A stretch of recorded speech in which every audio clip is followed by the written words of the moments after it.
Is there a supernatural dimension? A world beyond the one we know? Is there life after death? It's naturally supernatural. I just so love breathing in the rarefied air of heaven. You should try it. You're going to like it. My guest is an award-winning medical doctor that was an atheist, went to heaven, and can't keep quiet about Jesus now. But that's not why I'm interviewing him. I'm interviewing him because he totally demystifies death. Now, if you don't know the Messiah, there should be fear of the unknown, of death. But many Christians have fear of death. Trust me, you will be in a whole new realm after you hear this medical doctor.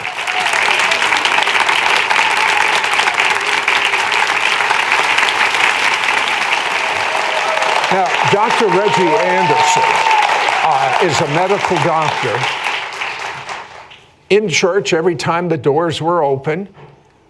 But as a teenager, your best friends you spend summers with were involved in one of the most horrible mass murders in the history of Georgia.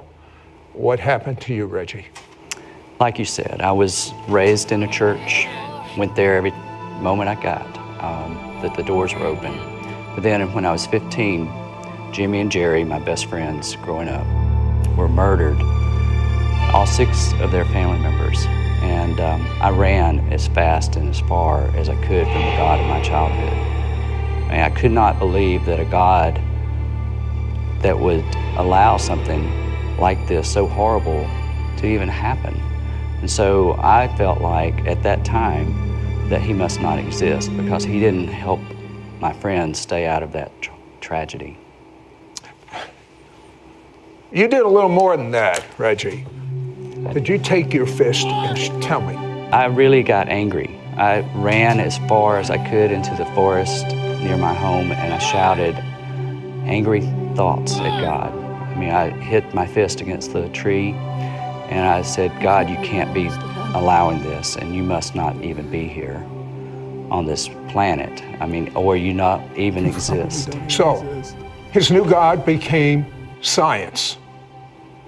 And through science, he went to medical school, and they just reaffirmed that he should be an atheist until he saw one of the most beautiful things on earth. What was that? It was the human body. I was sitting in the gross anatomy lab, and I looked, it was a piece of art. I could not fathom that this order came out of chaos.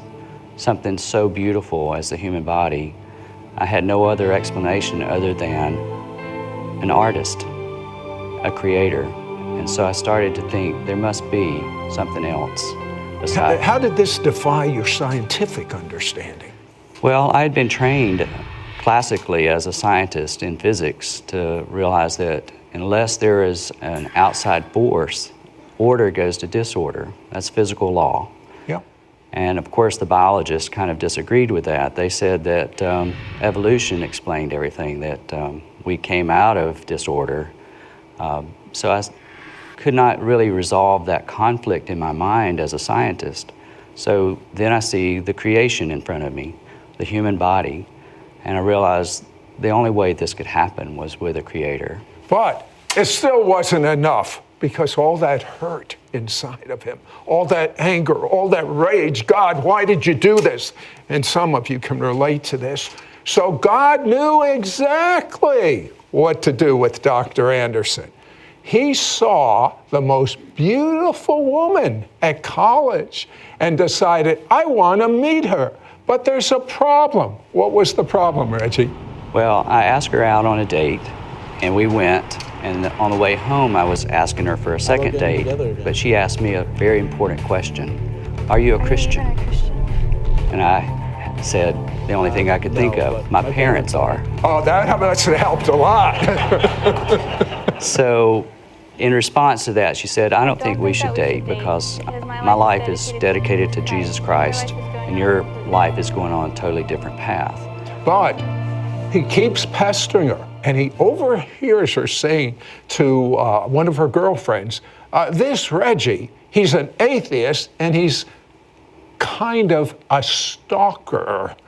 But that still didn't stop you seeing her. And so finally, he goes off on a camping trip. He promises her that he'll read a book. What happened? Well, she had given me a book a few weeks earlier called Mere Christianity by C.S. Lewis. And my mother had mailed a Bible to me. And I took those two books and I sat down by the fireside and I read straight through Mere Christianity. And I read the Gospel of John. And then I fell asleep. And I started dreaming, the most miraculous dream ever. For an atheist, especially. What was it? Well, in that dream, Jesus came to me and he spoke these words. He said, Reggie, why are you running from me?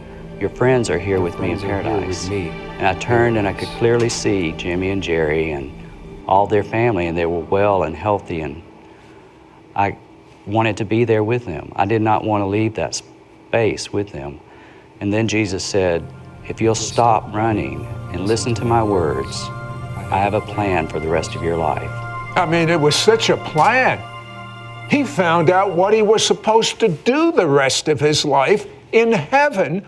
In this dream, when we come back, you're going to find out, and it was preposterous to him, and surely preposterous to the woman he was kind of stalking. Be right back.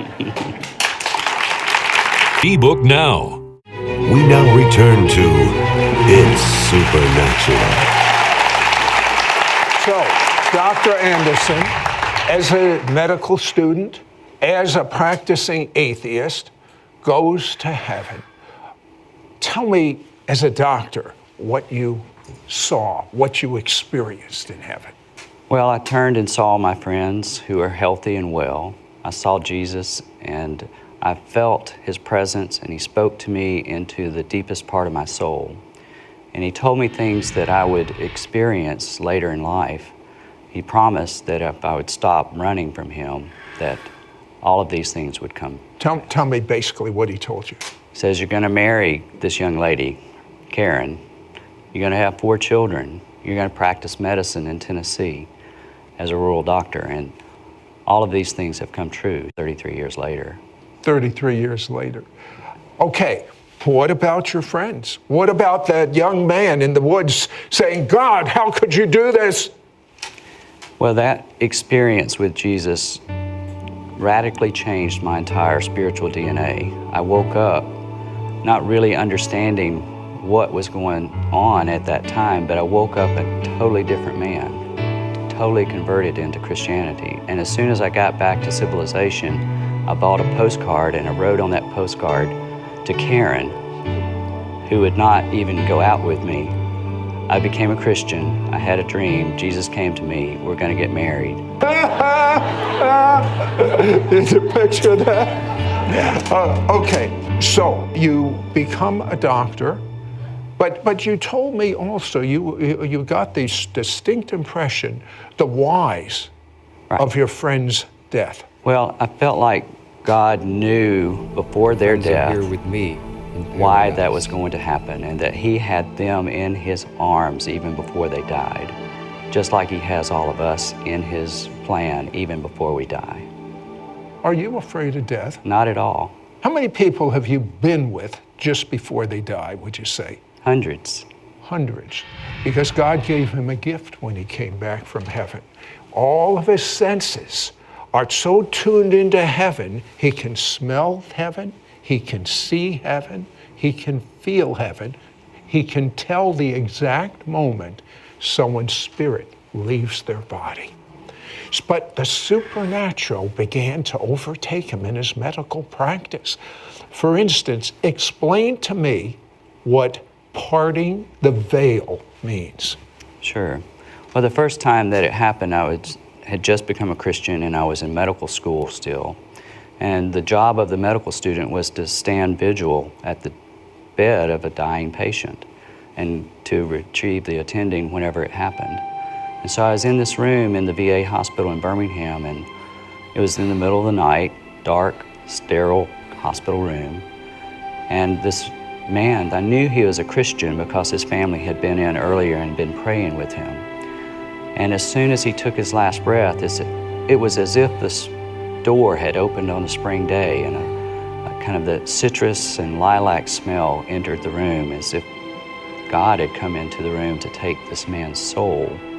And it lit up. It was no longer a sterile hospital. What do you mean it lit up? I don't understand. Well, you could just feel a warmth. You could see the lights instead of being dark, it was lit up, just like the studio. Now, did you see a specific light? There was a glow, and it was up and to the right. Yeah, but how do you know it wasn't one of your medical machines? We had shut them off to make it quiet. Now, what impact did that have on you? Well, it made me think back to my dream, and it made me realize that the reality of where we're going is more real than where we are. That what we are experiencing here on earth is a dream compared to that reality of where we are going to be.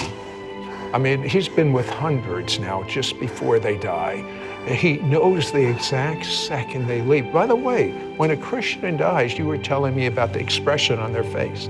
What have you noticed? They always get the gaze of glory. They look up and to the right, and they start to get this glow, and they're smiling. They're believers that leave this planet to go to heaven. It's a joyous experience. Tell me about Irene. She was an elderly lady who had dementia, but she recognized me that night, and she was dying of a heart attack. But she had made it clear that she did not want to be resuscitated. And so, but she asked me one thing before we were going up to her room. She asked me to stay with her that night. She wanted to have an escort because she was going to meet Jesus that night. She actually used the word escort. Yeah. Okay, tell me about it. Well, I was sitting there with her, and her heart started to fade, and her breath started to be somewhat labored. And I look at that, it's called chain stoke breathing, but it's almost as if somebody is being born or birthed into another world. It's just like a woman going into labor, and her breathing changes. And the veil parted, the room again opened up, and this sense of... Now, when you say the veil parted, I mean, be more graphic with me. Well, it's a very thin space between where we are now and where we're going to be. And that thin space, I think of it as a veil. I mean, I think of eternity really as not something we run toward as much as eternity walks right alongside us. And it's just one breath away. And once we take our last breath here, it's our first breath in heaven. Well, I think Dr. Anderson's taken away the breath of some of you that are watching right now. Give me one example. Well, I had one patient that I shook her hand, and she was just a friend of my mother's, and I asked her if she had had any thyroid issues, and she did not know of any, and I told my mom that she probably ought to check with her doc, and sure enough, 2 weeks later, she called her mom and said, "You do have some thyroid issues." So. Well, you know, the thing that still amazes me about how he holds hands with hundreds of people, and you told me that there's almost like a breeze that you feel. Describe graphically things you see and feel and sense. Well, there was another case of a young boy that was in the emergency room that I had examined after he had injured his head. And I put my hand on his head where he had injured it, and there didn't seem to be anything outwardly wrong with him. And as a matter of fact, I was going to send him home with just some instructions. But as I was speaking the words to the mother, I said, "I think we need to send your young son to Vanderbilt to have a CT scan." Why'd you say that? I don't know to this day, other than God spoke those words through me. And what happened? 4 hours after I sent him in, the neurosurgeon called me, and I was expecting him to kind of give me up the country for sending a normal child in. But he said if you had not sent this child in, he would have died. He had a bleed inside his head, and we just finished surgery. Tell me someone that died, medically speaking, came back to life, and told you what they saw. Sure. She was suffering from a heart attack, and we sent her in to the cardiologist, and he discovered that she had a blockage. He took her to the cath lab, was doing a procedure to open the blockage, and she died. And he did CPR on her. She was flatlined for 2 hours. And he called... You're sure she was dead? I guess flatline is shorthand for dead. Right. Cardiologist called me and said, I don't know, I mean, we went on and on with this procedure because I had a resident that I wanted to train, on how to do CPR. And anyway, after 2 hours, she woke, her heart started. So we took her to the ICU. Why did her heart start after flatline for 2 hours? God only knows. And medically, is there an explanation? There was not any explanation, and neither did the cardiologist have one. He just said her heart started despite, us almost... So if he hadn't been experimenting, she would have died. Absolutely. Okay, let's go on. So 3 days later, she was in the ICU and woke up, and they extubated her. And the first thing that she wanted to tell the nurses was to call me. And so Karen and I went to the ICU in Nashville to visit with this lady. And the first thing out of her mouth was that she had been with Jesus and her family, and that she had wanted to tell me that where she had been was better than where she is now, and she wanted to get back there as soon as she could. Was she upset that she came back? She was very upset, and for 7 years she told me she was upset. Tell me about a patient you had that was not going to go to heaven. Yes, I had a few patients, but fortunately most of my patients have actually gone to heaven. But I have had one that I struggled with, constantly trying to bring him back to the Lord, because he was a man that had given up on God and many years of bitterness and that sort of thing. And at his bedside, when he took his last breath, it was very, very different than the ones that go to heaven. What was different? Instead of being smiling and happy and looking, he was very angry and almost fighting his last breath. And there was a sense of darkness and coldness in the room. So it had changed radically, very different from the one of my experiences with the patients that go to heaven. What would you say to someone that is facing death right now that is a Christian? What I would say is that you have nothing to fear, that the veil is very, very thin, that we're not running toward eternity, but eternity walks right alongside us, and it is waiting for us. Jesus is waiting right past the very thin veil, and that he is loving that we are coming to meet with him. And what would you say to someone facing death that has not believed that Jesus died for their sins, has not repented, and has not made Jesus their Lord? What would you say to them? I would say, give up on the old life, accept that you are about to meet eternity, and that if you don't accept Jesus, the eternity that you're going to be part of is not a heavenly one. It is a hellish one. So I would recommend very clearly that you look for Jesus as your Savior. I don't recommend. You say, here's a doctor. I tell people, I'm telling you, you do not know, even though you might have gotten a death sentence, and maybe but you haven't even gotten a death sentence. You flat line, you flat right. Don't know when your end will come, do you? Of course you don't know. But I know this, I'm a Jew. And when I was 30 years of age, Jesus came into my bedroom and he's real. And I know my Orthodox Jewish father, who was just like Dr. Anderson with his hand in the fist towards God. I know that on his deathbed, he had an encounter with Jesus and said this prayer that I want you to say with me out loud right now. Say, I believe Jesus died for my sins. And by his blood, professional singers. And then there are psalmists that are anointed by God. Now, when a professional singer sings, sometimes they can even break a glass. When an anointed psalmist sings, stage 4 cancer cannot stand in their presence.